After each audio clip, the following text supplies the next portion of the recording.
inversores por dividendos.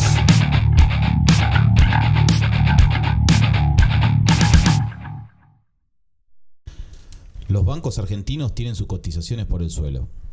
Para comprender un poco por qué están como están, se me ocurre analizar uno de sus principales activos, los bonos SER. Arranquemos entonces con el análisis. Les voy a compartir un pequeño estudio desde el año 2001 hasta la fecha. Desde el 2019 como base se toma el dólar MEP porque el otro ya no existe. Tomo el SER contra dólar, sin contemplar intereses de ningún tipo en estos bonos. Año por año. Analizando el periodo 2001 a lo que vamos de 2023, enero a octubre inclusive, vemos que año por año el SER le ganó 11 años contra el dólar. Bastante parejo, dado que son 11 contra 10. Un 52% del tiempo el SER le ganó al dólar medido año contra año.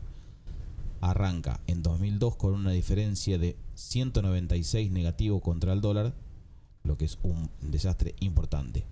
Y solo 4 de 22 años tuvo una ganancia superior al 10% contra el dólar.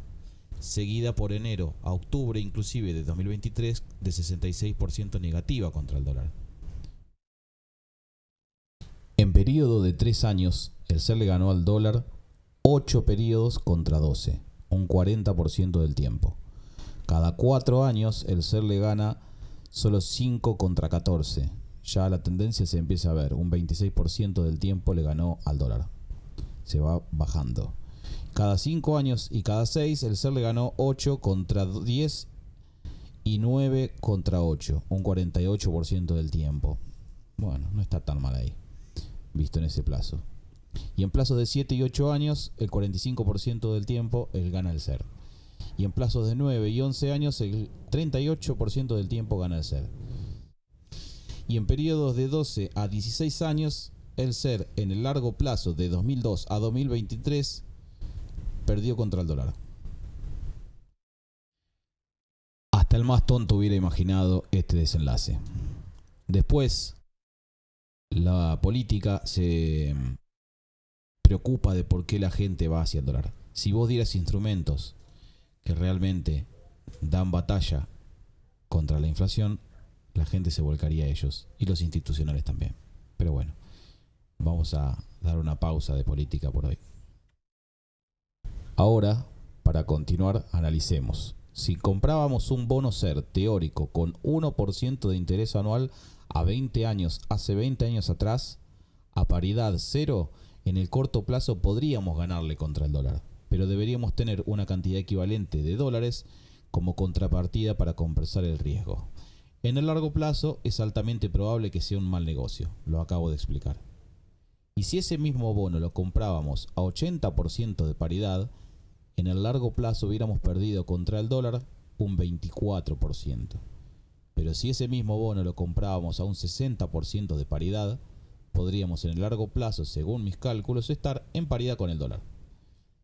Pero si comprábamos este mismo bono a una paridad del 50%, podríamos tener un diferencial de 20% contra el dólar al final de ese periodo.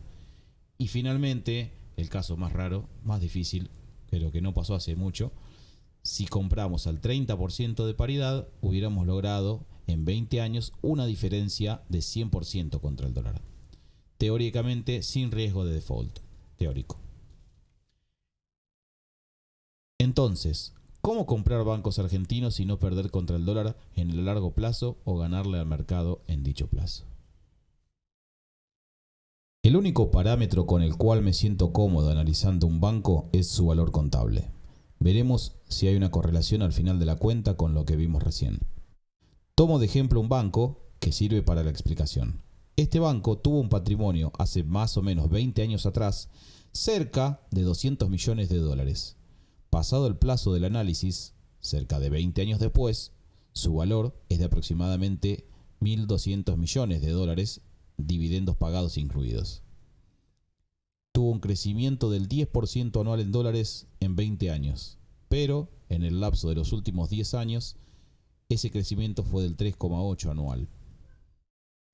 Si queremos ganarle al mercado, el valor teórico para superar ese 10% anual que nos da una inversión promedio en el S&P 500, adivinen qué debemos hacer. Comprarlo más barato que su valor contable. Es de esperar que así sea. Cualquier empresa que vale menos que lo que vale su valor en libros es una compra. Por lo menos así lo veo yo en mi país. En un periodo de 20 años, si hubiéramos comprado este banco al 60% de su valor, hubiéramos tenido un rendimiento de un 18% anual en dólares. Pero hoy, de cara al futuro, no sabemos qué sucederá. No sabemos si la historia se va a volver a repetir. Pero retomando la idea de que no es fácil ser más inteligente que el mercado, pensemos un poco. ¿Por qué los bancos argentinos valen menos que su valor contable?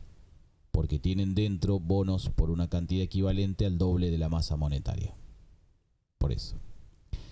¿Y qué está poniendo en precios el mercado? Es lo que tenemos que leer. Según interpreto yo, si la hipótesis de un plan que congele plazos fijos para bajar la inflación, es decir, una suerte de plan Bonex, los bonos actuales deberían descontar esos hipotéticos 10 años de descuento de inflación o tasa futura. Hoy los bancos cotizan entre 60 a 70% de su valor contable. Si miramos los SER que vencen pasados los 8 años, o sea, dentro de 8 años, vemos que nos dan una TIR de 11% anual. Entonces, si descontamos esa TIR a los bonos actuales, nos debería dar que para que un banco valga 60% de su valor contable, debería haber un canje forzoso hoy de bonos actuales por nuevos ajustados por inflación a 5 años. ¿Sucederá? ¿No sucederá? No nos importa, ya está en los precios. Pero si esto es así, ¿por qué los bonos cortos cotizan sobre la par? ¿No deberían estar más baratos? ¿Por qué si los bonos son tan buen negocio los bancos no lo son? ¿Qué ve una parte del mercado que la otra no la ve? ¿Por qué si los bancos tienen mejor resultado que los SER dan TIR negativa y los bancos están por debajo de su valor contable?